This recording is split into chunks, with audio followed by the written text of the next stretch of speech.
What's going on, everybody? Vince Goodrum here. It is Sunday evening, and yes, I'm in the office.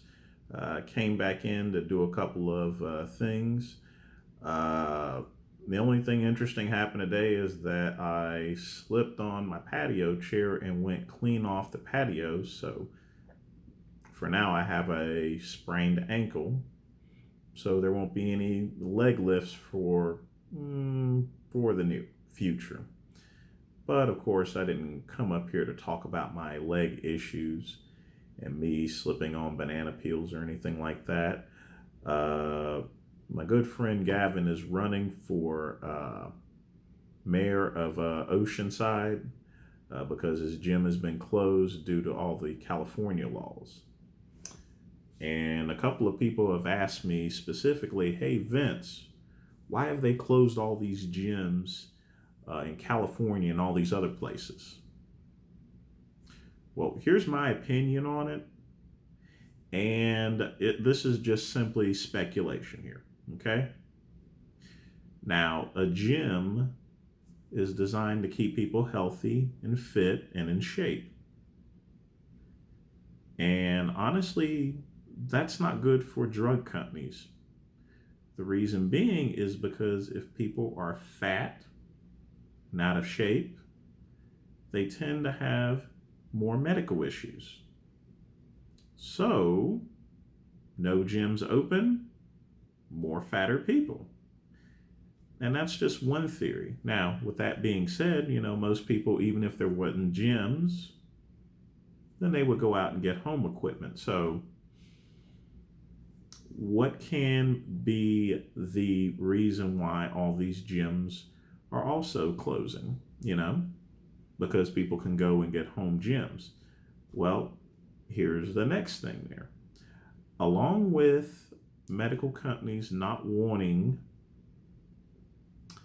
for people to be in shape because it's bad for business, some of these medical companies may be looking at an opportunity to take over the void that's going to be filled by many gyms that are closing. And here's the key here: a medical facility can not only open up a gym, but in addition to that, can be a one-stop shop for any type of prescription medicine. So just imagine a person coming into the gym. He gets his abs done. He gets, his biceps all curled, and he goes and takes a shower, gets in the sauna, and then he needs to fill a prescription. You see my point?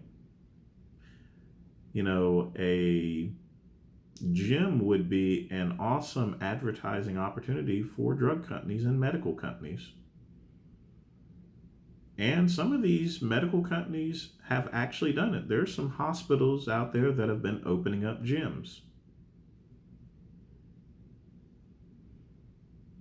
And I mean, it's a serious situation because, a lot of local gym owners, don't have the money and power to fight any of these major drug companies.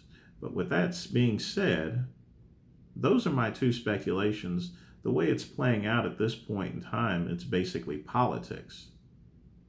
It's better for everything to be closed, simply because if everything is closed, schools, movie theaters, and other large establishments, especially churches,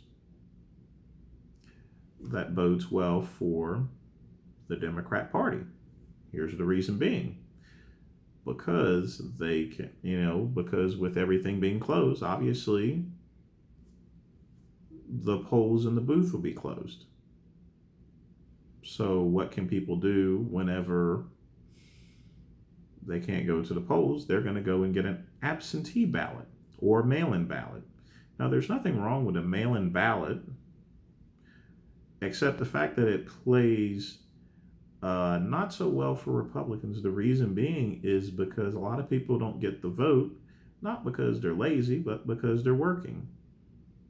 And, a lot of these states have basically reduced the amount of polling areas in poor black neighborhoods and poor white neighborhoods too. Let's just get that out there. They've reduced, having one polling station for 4 or 5 different counties, operating at certain hours of the day, and closing just when people get off work, is, not good. So you have one end where, a activity that's being done, that means a closure of everything is done for political purposes. But is that a good thing or bad thing? Well, we don't know. It's always good to have more people voting. That's good for the country. More people should vote. More people should have the opportunity to vote. And all this talk about, fraud and everything like that.